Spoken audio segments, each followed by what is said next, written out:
James S. McDonnell was born in 1899, 4 years before the Wright brothers attached a small engine to a glider and realized the dream of powered flight. He came of age as the world at large was celebrating the advent of aviation. The possibilities of flight were intoxicating to a young boy growing up in Little Rock, Arkansas. By the time Mr. Mack was 8 or 9 years old, the Wright brothers were making flights of an hour or longer at speeds of over 50 miles an hour and higher than 2,000 feet. So he was very much into the new technology of the new century. At the Massachusetts Institute of Technology, he studied the new science of aeronautics. He learned to fly as a volunteer in the Army Reserves. My father enjoyed experimenting with his airplane and see what it could do. He would do loops, he would go buzzing along the ground. He volunteered to try this new contraption that they had just started developing for airplanes. It's called a parachute. That was just after the First World War. Airplanes were still considered unusual and dangerous things, with one experimenter on each wing during takeoff, lying on the wing, holding on, got up to altitude, and then the pilot would signal and they would let go. He thought that was a magical experience. He shouted hallelujahs all the way down because it was such a free feeling floating through the air. He had this spiritual feeling that there was something other, another existence, a higher existence, and that remained with him all of his life. And he would write out on paper some of his thoughts, what he wanted to do, where he wanted to go in life, what type of career. McDonnell kept a daily journal through much of his life. He would take copious notes. He would fill up the page. He was very much a futurist. He was always looking to the future. In 1925, he wrote, I feel like I want to be on the forefront of our contact with the unknown, in the exploration of the universe, discovering, creating, exploring, right at the forefront, a leader into the mystery of being and of nature. In McDonnell's mind, the call to explore the mystery of nature coexisted with a deeply held ambition to become a leader in the world of aviation.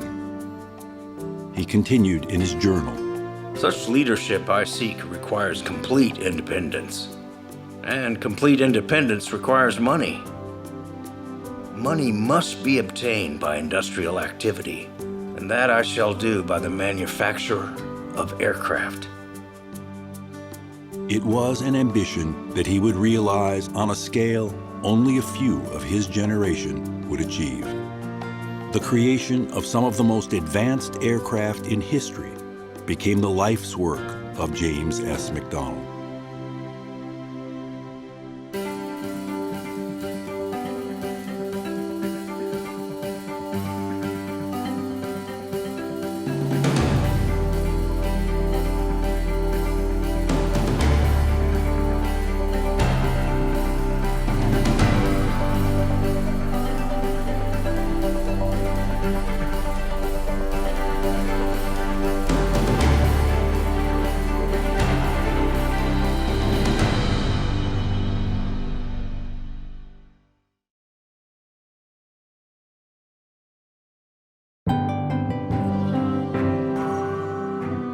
My father was a very goal-oriented, very focused person.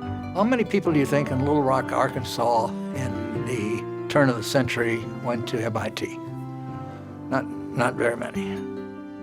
He decided he wanted to go out into industry. He wanted to create and build things. At first, he was a test pilot at a couple of places. Then he was an engineer at a few others. And one of the airplanes that he worked on became the Ford Trimotor. The Trimotor was one of legendary automobile industrialist Henry Ford's ventures into aviation. In addition to the trimotor, Ford was developing a plane he gave the lighthearted name the Flying Flivver.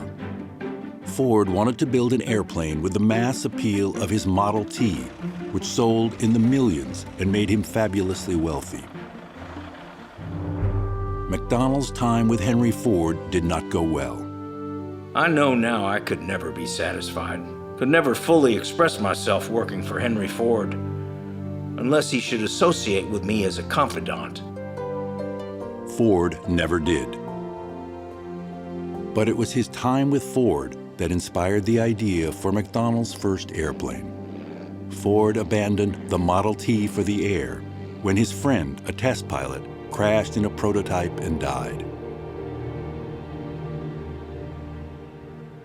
McDonnell saw an opportunity to build his own. He convinced two friends to join him in building his first plane in 1928. As a young man, he could articulate the importance of the mission, the high purpose, and be able to get others to buy in on it. McDonnell's major innovation was a new kind of landing flap that allowed the plane to take off and land on a very short runway. The design inspired the name for the plane. He called it the Doodlebug. McDonnell explained to a reporter, When you look at most airplanes, you think of birds, but there is something about mine, the way it hops off and the way it lands, that suggests an insect. the small two-seater could land in as little as 40 feet, the size of a small backyard. He was part of this happy thought that everybody would have one in their garage. He wrote to prospective investors that the plane was of Such safety, ease of flying, and economy that it would be a real utility to the 70 million people who live outside our big cities. He then barnstormed around the country demonstrating it, landing on, people's front lawn or on golf courses. Unfortunately, his timing wasn't very good. excitement over the prospects of private planes dimmed dramatically with the stock market crash in 1929. He wrote to one investor, I did the best I could. I'm still confident that but for the worst depression in a century, this safe aircraft project would have been profitable for us. but it was the worst of the Depression, and hopes for a plane in every backyard were dashed.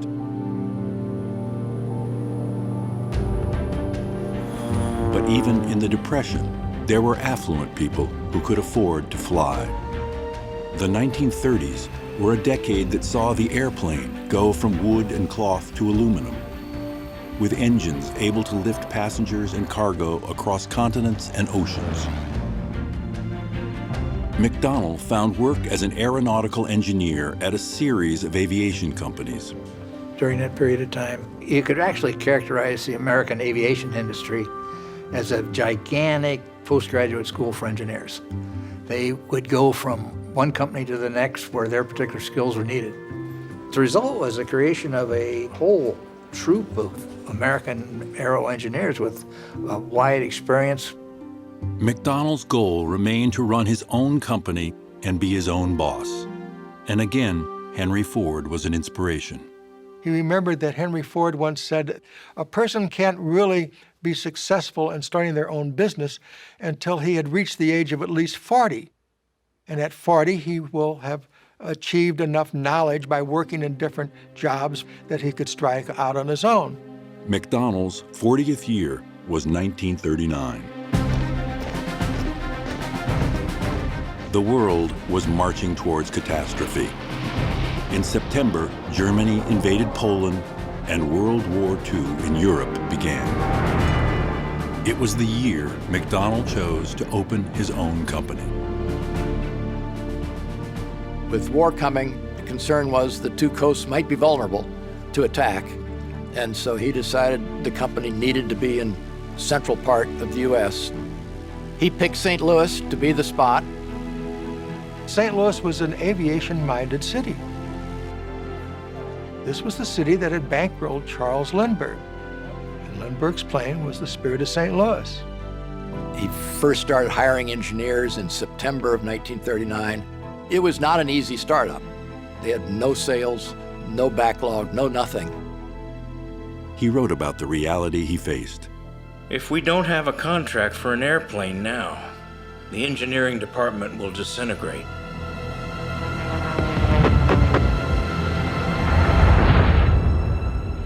McDonnell Aircraft's fate, and that of all of American aviation, would change with the Japanese attack on Pearl Harbor on December 7, 1941.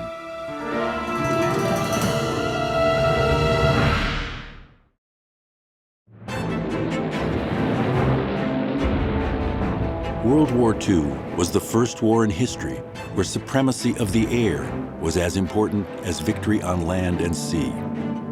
Huge factories across the United States turned out thousands of fighters, bombers, and transports. For a small startup like McDonnell Aircraft, the war was a lifeline. McDonnell received orders for parts from well-established companies like Douglas and Boeing. Orders that these companies would have clutched to their breasts and never let anybody touch were now being sent out on subcontract. McDonnell supplied stabilizers, vertical fins, and rudders for the Douglas C-47 transport. It supplied critical pressurized cabins for the Boeing B-29 bomber. As the war effort expanded, aviation companies worked shifts around the clock to meet the demand for planes and parts. Sometimes Mr. Mack would spend 24 hours at the plant.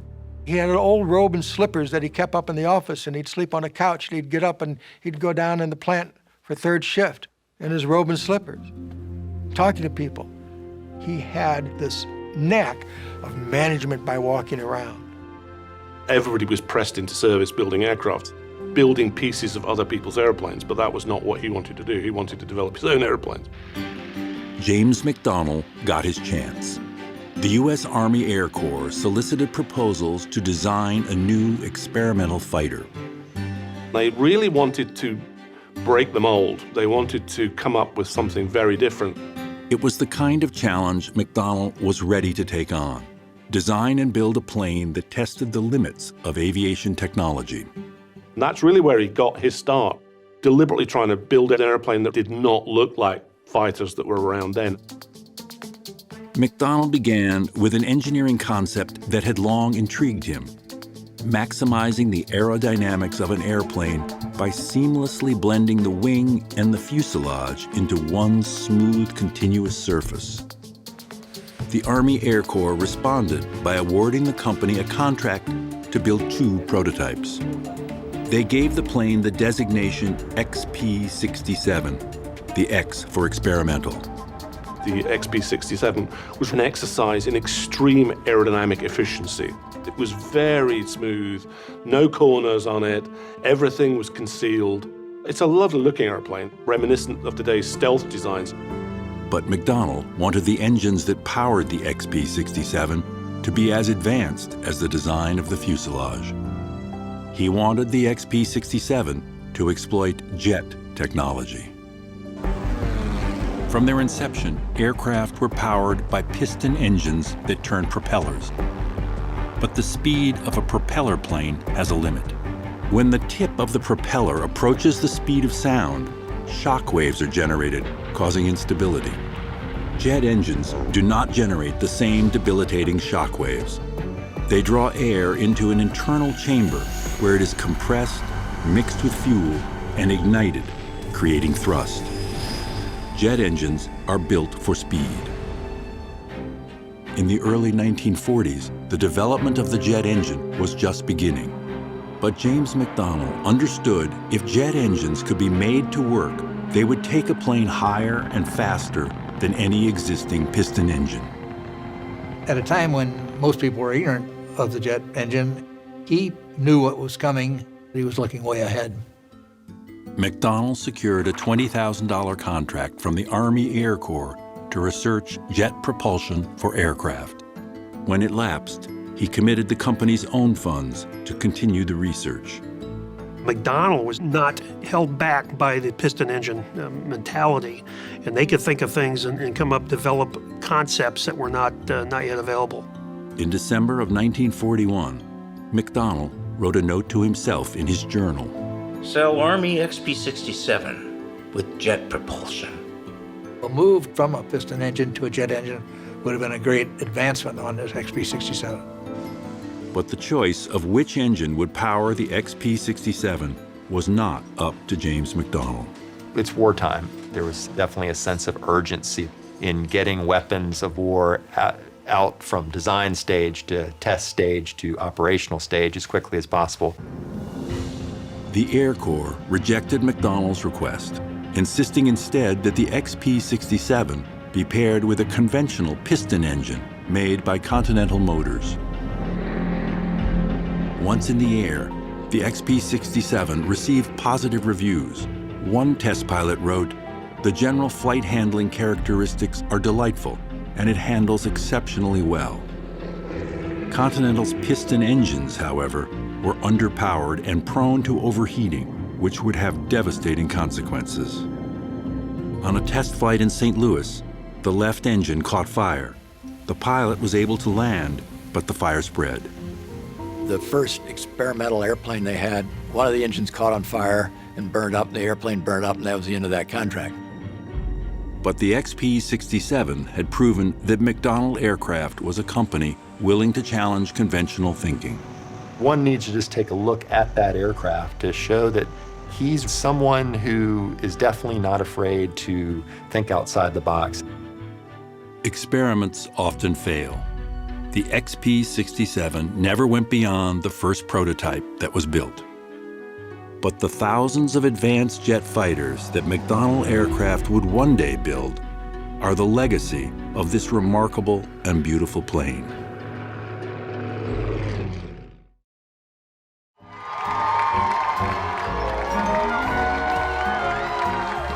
It happened to be New Year's Eve. Mr. Mack was at work, sitting in his office, very late, and the phone rang.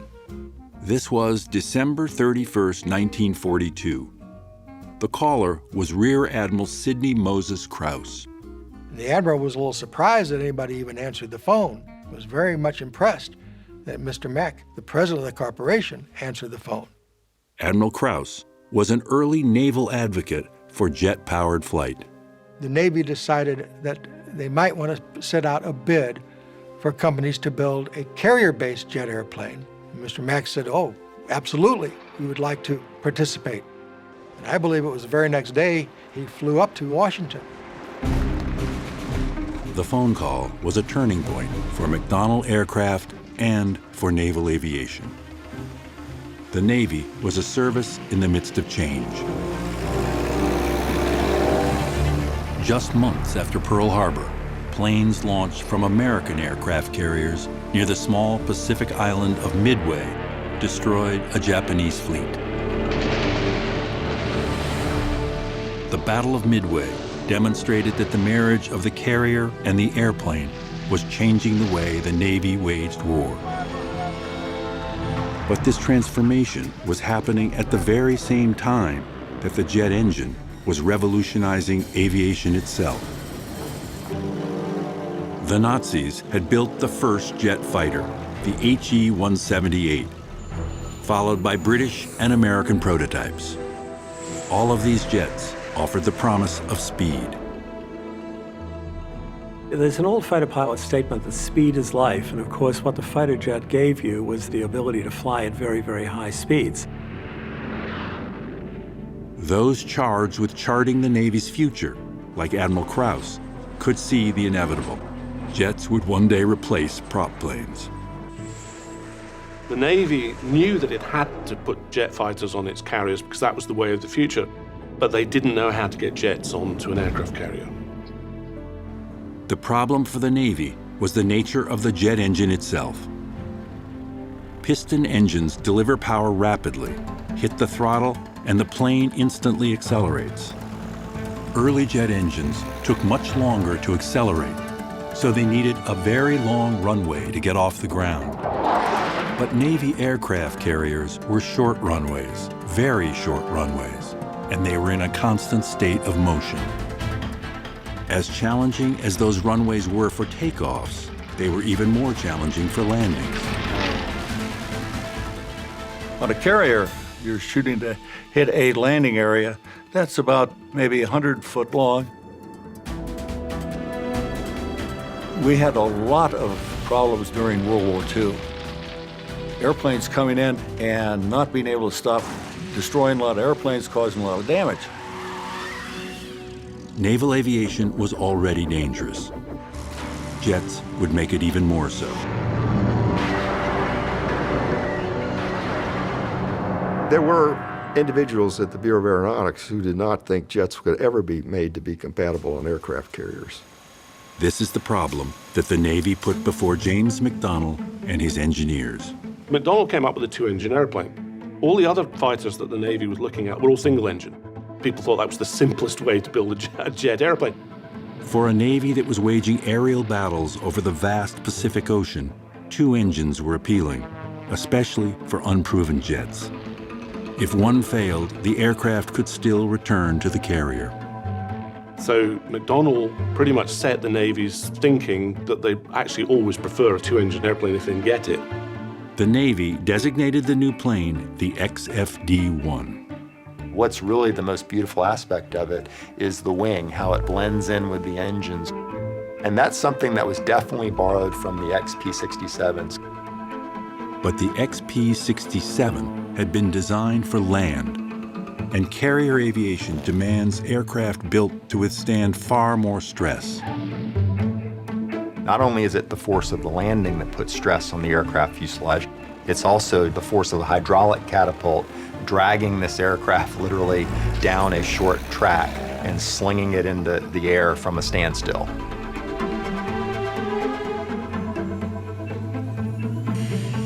Only 2 years after the Admiral's New Year's Eve call to James McDonnell, the first XFD-1 prototype rolled out onto the tarmac. It still astounds me that a man and his company could come in with no background in carrier aviation, build an airplane with that new kind of technology in such a short period of time and make it work.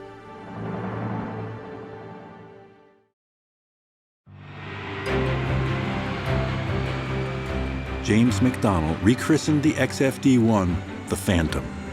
Its great speed, he wrote, would make it appear and disappear like an apparition. Mr. Mack came up with the idea of names from the spirit world. Phantom, Banshee, Goblin, Voodoo, Demon. Going forward, the signature of a McDonnell jet would be its name, always from the supernatural. But before the carrier trials for the Phantom could take place, World War II ended.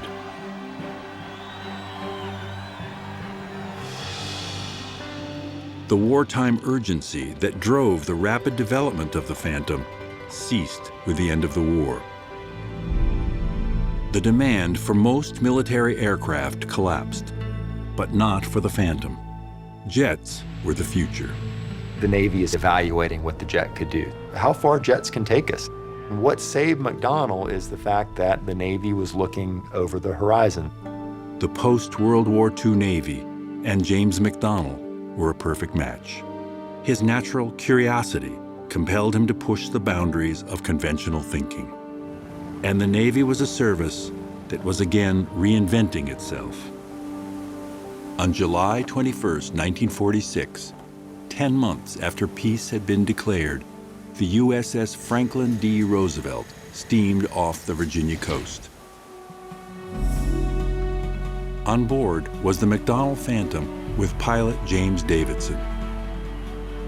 Carrier suitability trials are the true proving ground. If your design cannot successfully pass those carrier suitability trials, then your aircraft doesn't have a future in naval aviation. That morning, the deck was packed with more than 250 Navy brass, journalists, and aviation experts, waiting to judge the Phantom's success or failure. With just 400 feet of runway in front of him, Davidson hit the throttle, released the brakes, and within moments the Phantom was airborne.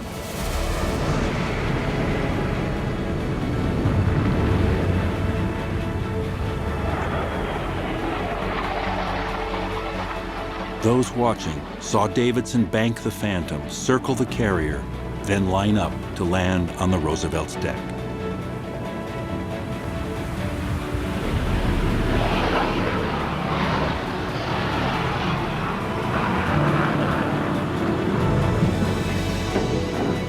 He landed and caught the tailhook on the very first try. They had just ended the debate. Mr. Mack, with his team, managed to design and develop a carrier-based fighter airplane from scratch. It's hard to describe how unlikely it is that on the first try he would have done that. I think that was a stunning achievement. Everybody who was on board that day witnessed the future of naval aviation.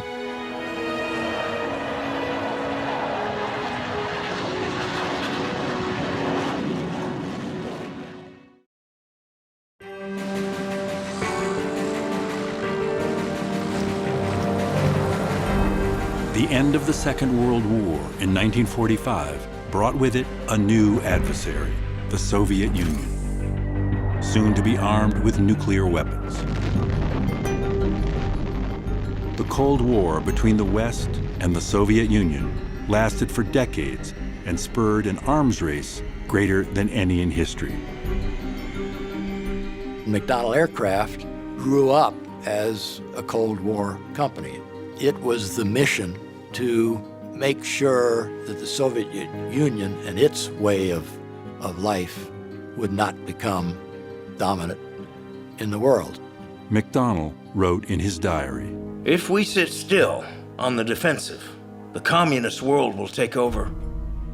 James McDonnell was part of a generation of aviation industrialists who saw it as their mission to build weapons to defend against communist aggression. The U.S. wanted to get as many aircraft designs as possible. They were accepting risk in hopes of finding those aircraft that would fit the bill for what they were going to need to wage the Cold War. McDonnell enlisted everyone who worked at his company. He really believed strongly in working as a team. And he would often make announcements over the company-wide public address system, and he would always start it off saying, "This is Mac calling all the team. This is Mac calling all the team." He didn't want to use a term like employee. Mr. Mack made an effort to get to know everybody.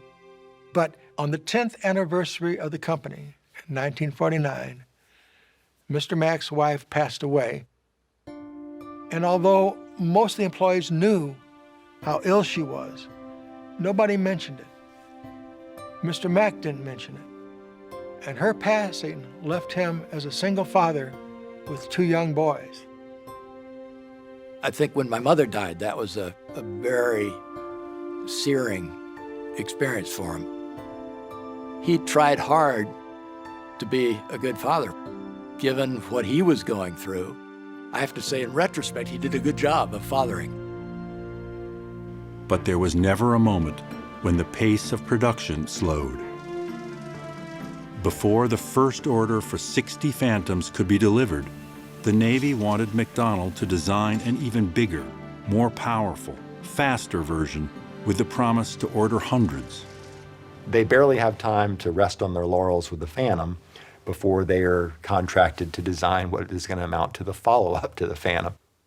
Again, looking to the spirit world for inspiration, Mr. Mack christened the new fighter the Banshee.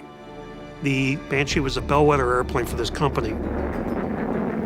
The Banshee was a remarkably adaptable airframe. It was simple, it was easy to fly. Pilots pretty much loved it. The Navy contracted for nearly 900 Banshees. They were ready for combat when the Korean War broke out in 1950. Communist North Korea, backed by the Soviet Union, invaded South Korea, an ally of the United States. The Korean War was when jet aircraft came of age in naval aviation. It was the proving ground for the jets. Banshees, flown from carriers stationed off the Korean peninsula, flew hundreds of missions. mission after mission against transportation networks, bridges, roads, tunnels, trains. They even shot up ox carts because a lot of times they were hauling ammunition. The Korean War, like wars before it, drove the combatants to develop ever more sophisticated weapons. Soon, airplanes like the Soviet MiG-15 and the North American F-86 Sabre were appearing in combat. They were designed with a radically new concept, a swept-back wing. Sweeping back the wing allowed a jet-powered plane to fly even faster. The Banshee, with its straight wing perpendicular to the fuselage, was soon dated technology. The Navy was still in the straight wing world. They knew it needed a swept wing so the fighter could go faster, just didn't know how to get a swept wing on the deck because it still had to fly slow to get down on the deck and to get off the deck. Once again, the Navy faced the fact that its fleet of carrier-based aircraft were built on outmoded technology. The McDonnell F-3H Demon was one of the first swept-wing jets commissioned by the Navy to make its fleet competitive. Its aerodynamic design gave it the look of a McDonnell fighter, but at the Navy's insistence, it abandoned a feature of all previous McDonnell jets: 2 engines. Navy pilots preferred the twin engines because of the reliability of having 2 engines when you're taking off and landing on an aircraft carrier. But as engine technology was evolving, the Navy was looking at a way to bring the cost down and insisted it be a single engine. The Navy had developed the engine with Westinghouse. The Demon was designed around an engine that promised a certain level of thrust, but ultimately, because of development problems, that engine never delivered the performance they needed. And that's really where the Demon came unstuck. These were problems that in peacetime would likely have been addressed. But the Demon was meant to fill an urgent mission to counter Soviet fighters already in the air over Korea. In a letter to the Navy, Mr. Mack warned that the Demon would be alarmingly underpowered. But McDonnell was told to go ahead and build 60 Demons with the Westinghouse J-40 engine. The first Demon crashed in 1952. And then in March of 1954, 3 Demons crashed within weeks of each other. It was an unmitigated disaster. Production of the Demon was finally halted and the Demon grounded when a McDonnell test pilot crashed on takeoff and died. At a hearing in Washington to review the failure of the Demon, James McDonnell said, "At no time throughout the last 2 or 3 years has our company had confidence in the reliability of the engine. However, it is my humble judgment that Westinghouse was working as hard as they could within their human and corporate limitations." The chairman of the Senate committee said, mistakes were made honestly under the pressure of the Korean emergency. The Navy ordered McDonnell to ship the planes to Memphis for pilots to use as ground trainers. They were towed down the main streets of St. Louis, placed on barges, and shipped down to Memphis. And the media made a big story about this. McDonnell builds planes that cannot fly. From my father's point of view, I mean, it was a failure. The Demon was a bitter lesson. In the business of designing and building advanced fighter aircraft, failure was always a possibility.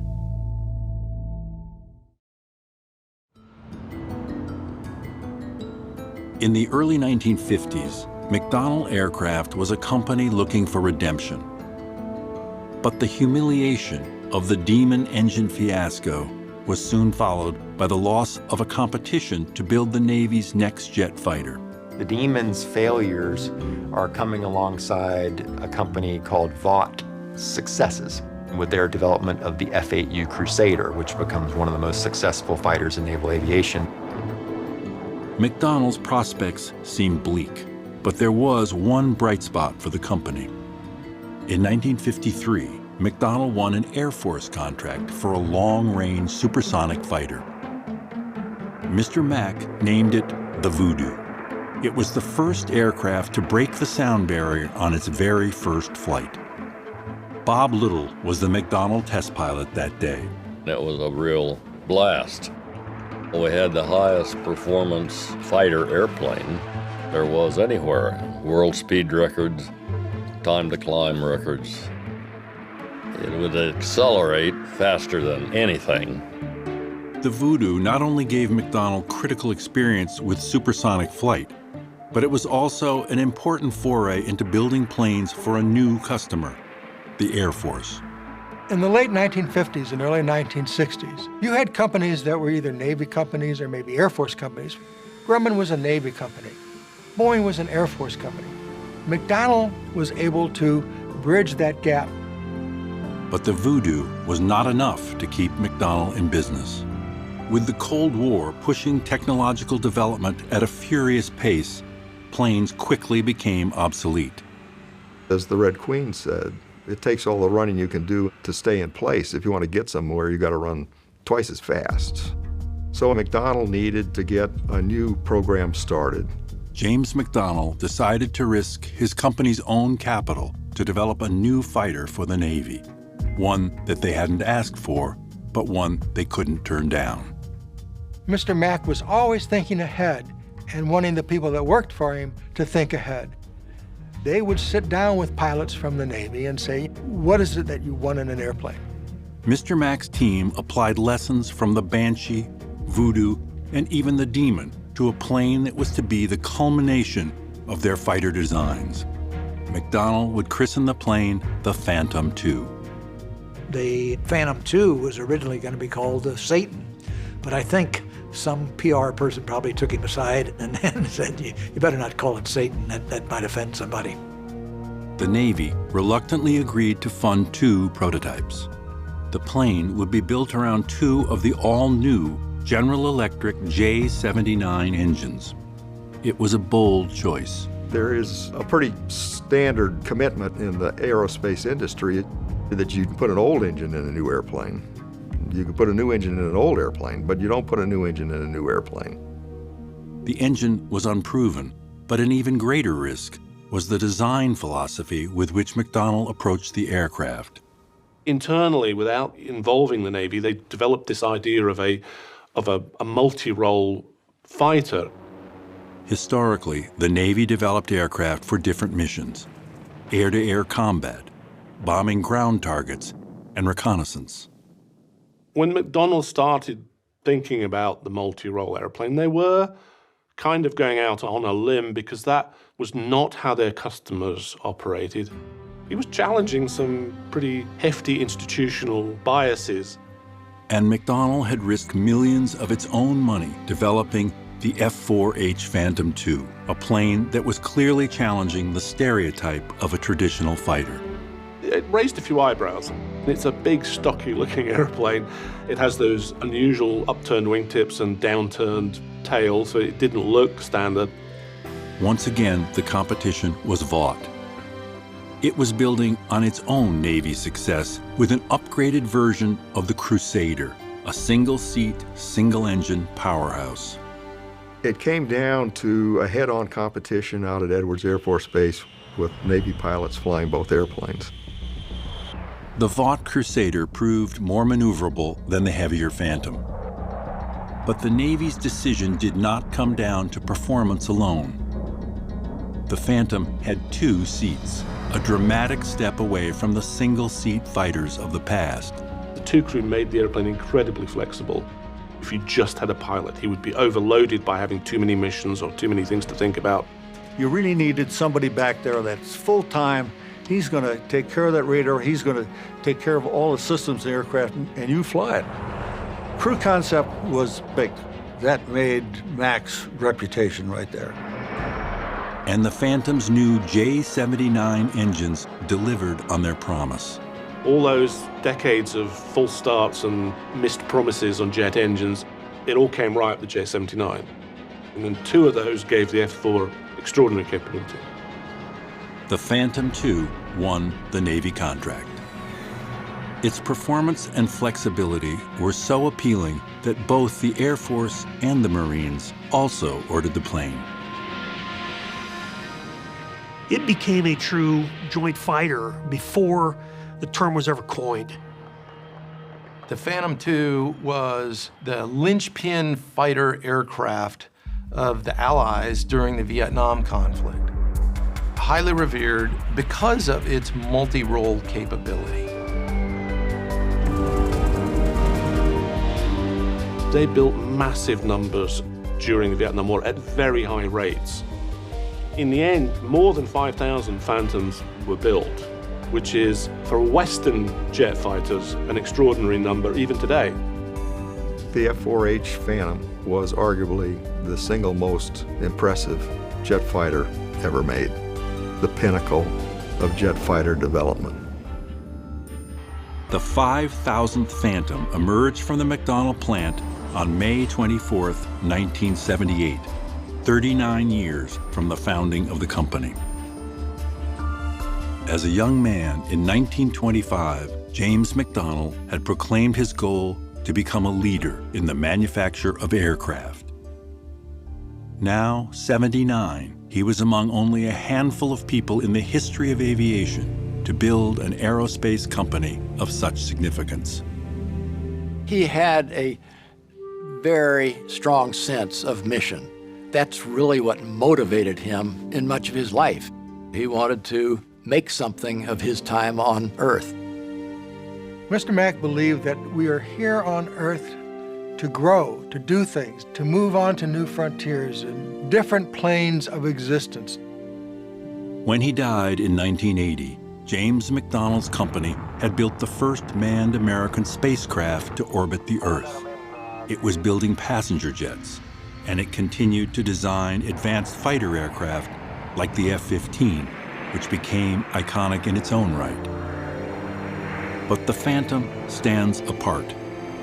It was Mr. Mack's vision of what a plane could be. The right balance of form and function. A plane that was rugged, powerful, and so versatile, it remains in service almost 60 years after it first flew. It is also the last McDonnell jet he would endow with a name from the spirit world.